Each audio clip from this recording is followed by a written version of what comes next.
જ્યારે તંત્ર કામ નથી કરતું ત્યારે ગામ લોકો કામ ઉપાડી દે છે। એનું ઉદાહરણ તિલકવાડા ગ્રામજનોમાં જોવા મળ્યું। અનેક વખત રજૂઆત કરવા છતાં ઓવારાની સફાઈ નહીં થતા ગામ લોકોએ સ્વયં સફાઈ હાથ ધરી હતી। જોકે તંત્ર આ કામગીરી સામે ઊંઘતું ઝડપાયું હતું।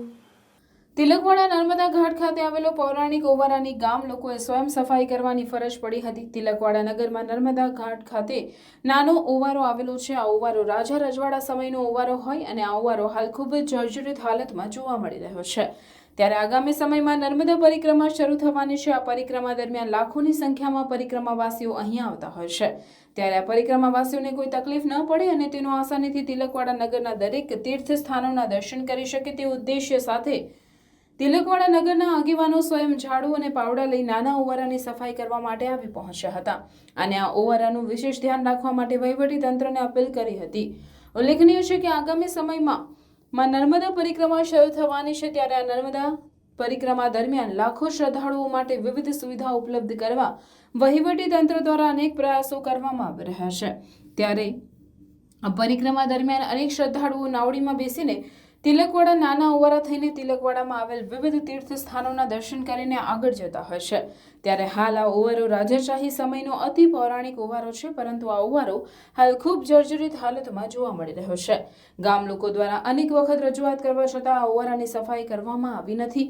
ત્યારે હાલ તિલકવાડા નગરના ચંદ્રમૌલી સ્વામીજી તથા શિવાનંદ સરસ્વતી સ્વામી તથા ગામના અનેક આગેવાનો આજે સ્વયં હાથમાં ઝાડુ, સાબરણા તેમજ પાવડા લઈને સફાઈ શરૂ કરી હતી।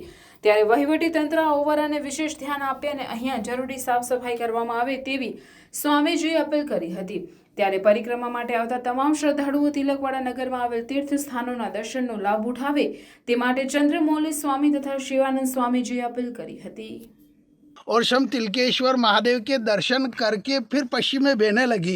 तो जिनके दर्शन के लिए शम नर्मदा उत्तर वाहिनी बनी, परिक्रमावासी अगर वो तिलकेश्वर का दर्शन नहीं करता, परिक्रमा का पुण्य नहीं लगता। ऐसा पुराणों में उल्लेख है। स्कंद पुराण, नर्मदा पुराण, वायु पुराण और पद्म पुराण। तिलकेश्वर मंदिर जो है वो 7 युग प्राचीन, ऐसा विश्व में पहला मंदिर जो हर एक युग में जिनका नाम बदला हो। पहला इनका नाम प्रिव्रतेश्वर महादेव, चैत्रेश्वर महादेव, अजयेश्वर महादेव, सद्धूमेश्वर महादेव, शांतिकेश्वर महादेव, सत्यकेश्वर महादेव। 7वां युग में तिलकेश्वर विख्यात हुआ। इस तिल चढ़ाने का मातम है। और तिलकेश्वर महादेव से गांव का नाम जो तिलकवाड़ा पड़ा हुआ है। और प्राचीन तीर्थों में गौतमेश्वर और सप्तमातृका जिनको पुराणों में उल्लेख है। गौतम ऋषि के दर्शन के लिए सब मनुपुत्र तिलक आए थे। गौतम ऋषि के द्वारा सत्यकेश्वर महादेव बताया गौतम ऋषि। उस समय तिलकेश्वर का नाम सत्यकेश्वर था। जंगल एकांतवास देखते हुए तिलक ने पूजा अर्चना चालू की। शिव ने प्रेरणा दी, तू मेरे तिल चढ़ाओ। तिलक ने तिल चढ़ाए। तिल चढ़ाने से भगवान प्रसन्न हुए, उनको वरदान दिया। दूध, दही, जल द्वारा शिव जी के अभिषेक होता है। मनिया तिलों द्वारा शिव जी के अभिषेक होता है। ऐसा विख्यात तीर्थ है। और सभी भक्त लोग जो है तिलकेश्वर महादेव में जितने भी प्राचीन तीर्थ है उनके दर्शन करके उत्तर वाहिनी परिक्रमा में आगे बढ़े, ऐसा शास्त्रोक्त कथन है।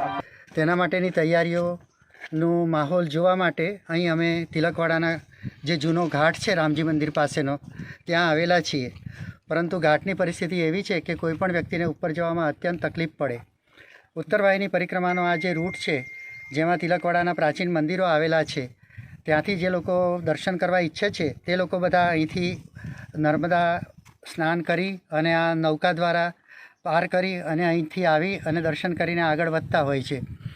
તો હવે વધારે સમય બાકી નથી રહ્યો, તો જે બાકી રહેલો સમય છે એની અંદર તંત્ર દ્વારા આ ઘાટની સાફ સફાઈ થાય અને માર્ગ વ્યવસ્થિત બને એટલું જ નહીં, અમે ગામ લોકો પણ અહીં જાતે પણ સ્વયંસેવાની રીતે કેટલું બધું સાફ સફાઈનું કામ શરૂ કર્યું છે।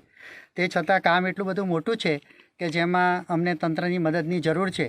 તો તંત્રને અમારી નમ્ર વિનંતી છે કે આ પરિક્રમા પથને લોકોને તકલીફ ન પડે, ભક્તોને, અને જે આ હજારો વર્ષોથી જે પરંપરા ચાલી આવે છે કે ઉત્તરવાહિની પરિક્રમા કરવાથી સમસ્ત 3000 કિલોમીટરની નર્મદા પરિક્રમાનું ફળ મળે છે। ગઈ સાલ અંદાજે 10 લાખ લોકોએ નર્મદા પરિક્રમા કરી હતી। આ વર્ષે કદાચ એનાથી પણ વધારે સંખ્યા થશે। હવે સમય બહુ ઓછો રહ્યો છે તો નૌકાઓની વ્યવસ્થા કરવાની માટે શું છે તે પણ હજુ નિર્ણયાત્મક રીતે કંઈ થયું નથી અને કંઈ પુલ બાંધવાવાળું કંઈક હતું તે પણ કંઈ થયું નથી।